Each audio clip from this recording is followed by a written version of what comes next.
Well, hello everyone, and welcome back to another Plowbender video. And today we're going to be taking a trip back in time as we look at my collection of Matchbox trains. Now, these are older Matchbox trains. They were made by Lesney in England back in, I believe, the 1970s. And how I acquired these was I purchased some of them from flea markets. You know, you run into that guy that has a box full of Matchbox cars at $1 a piece. And a few of them actually came in a bag of trains that I purchased at Goodwill.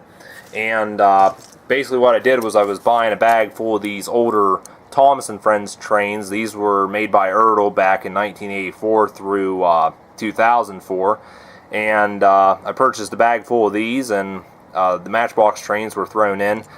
This isn't one of the trains I got in the bag. It's just an example for those that might not know what these older Ertl Thomas & Friends trains look like.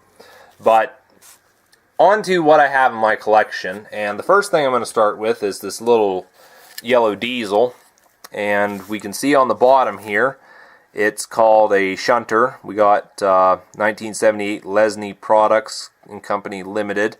It's number 24, made in England, and one thing I really like about this is the fact of it's pretty much all die cast. The only plastic in it is the little bit of the frame underneath here. And this is definitely, you know, a look back in time at what Matchbox used to be. Just the amount of detail Lesney gave to their models. We can see here a little bit of hazard stripe detail down around the buffers.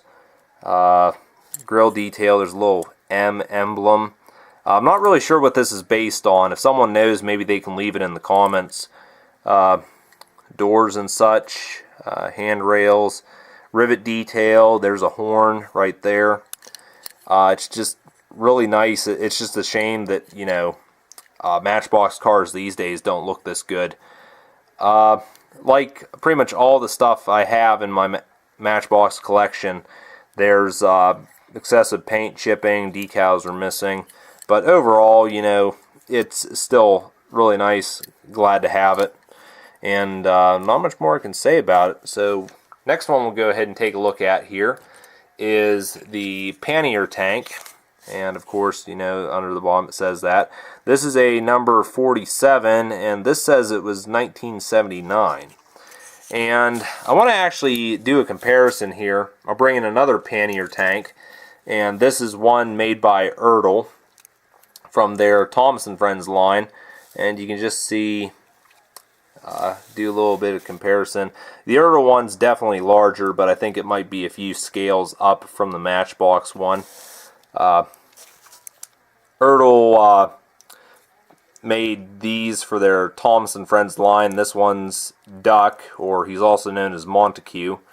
But he's still a pannier tank either way, and you know, just gives you guys a little comparison next to another die-cast pannier tank, I guess.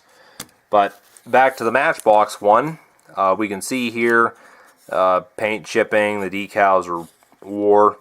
This one here's been apparently crashed into a wall or something because the coupling is slightly kinked there. And then this is also missing a step on the one side. But I'd have to say, out of all the Matchbox trains I have, this would have to be my favorite. And we can see here details around the smoke box. Got some hand railing detail. There's a little number plate. I don't know if this ever came with number decals or not. Coal load. Details around the bunker. There's a brake hose right there. Details along the top. I believe... no, I was going to say whistle there, but no. I can see the casting here is a little bit shoddy. But overall, a really nice little pannier tank. Like I said before, it's definitely one of my favorites in the collection that I have so far. The next one we're going to take a look at, I actually have two of them. And this is, as Matchbox calls it, the 040 Steam Loco. And this says 1978. It's number 43. And this is a little disappointing because Matchbox used a fair bit more plastic in this model. pretty much the only die cast is what you see painted red, and it's a little disappointing when you compare it to something like the diesel shunter and the pannier tank. But it's still a nice model in my opinion. Details around the smoke box, got handrails. Around the cab you got handrails and steps, and on the back more no, those are steps right there. Brake hose. Just, it's still a nice little train. You can definitely tell this has a lot more plastic in it based on its weight. Decals are in rough shape. They're actually worse on this one. You can see this one's pretty much torn, and then it's completely gone on this side. But yeah, I mean, either way, you know, more plastic aside on these, I still think they're pretty nice little trains. And with those out of the way, we'll move on to rolling stock, which I don't have a lot of. And here's the little flat car. Not a lot of detail on these, but you know, they're pretty much basic. You still got details like leaf springs and axle boxes. We go underneath. This says 1977 Lesney. It's called a flat car, and I'm actually not seeing a number on this. That's yeah, there's no number on this. This may have been included with one of the trains or in a set. I don't really know. Something I can do here, I'm yet to do this, is show you guys the coupling system. And it's pretty basic, you know, just like that. And I think this coupling system is pretty robust, because I'm yet to see one of these trains with the coupling broke off. I don't know if any of my viewers out there can tell me much about this coupling system, whether it was good or bad. I thought it was pretty decent. It's definitely not like a flimsy piece of plastic. But yeah, that's the flat car out of the way. And now we'll go ahead and take a look at the passenger coach. I believe, yes, passenger coach. And surprisingly, this is actually a number 44. So I don't know why there's a number missing on the flatbed. What's 1978 on this?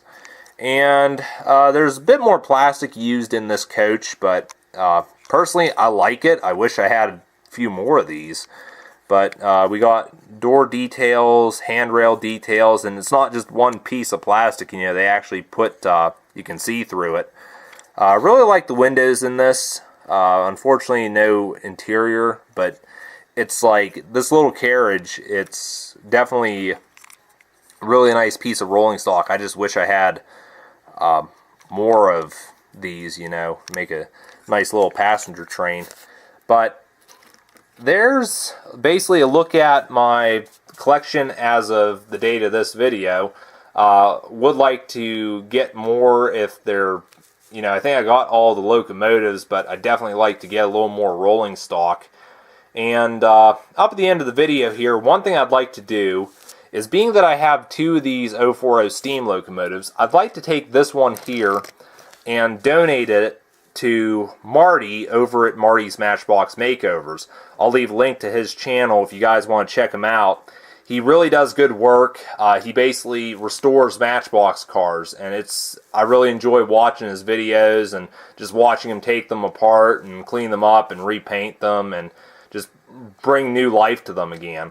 So, I don't know. Personally, I think if he was interested, he could go ahead and maybe do a restoration on this one as well.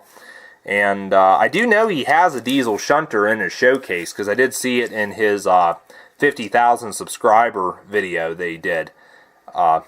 So, I mean, I think this would fit in well with his collection there if he were to restore it. But if he's interested in this train here, I'd also like to go ahead and throw in a DAF truck that I have. This is Matchbox as well.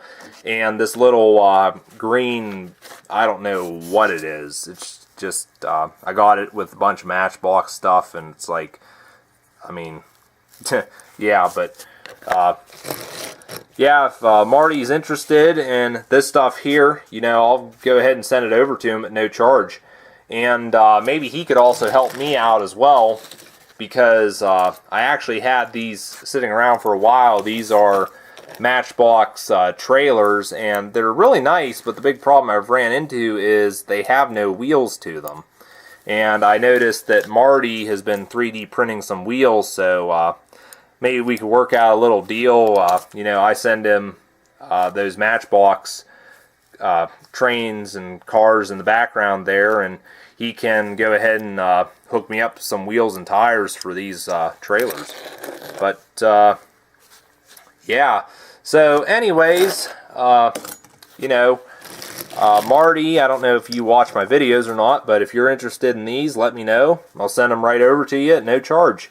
And that's going to do it for my look at this collection of Matchbox trains that I have. And if you guys like what you see, make sure to, you know, leave a comment and tell me which one of these trains is your favorite. Like I said, mine's personally the pannier tank. But yeah, thanks for watching, and have another video coming up here soon.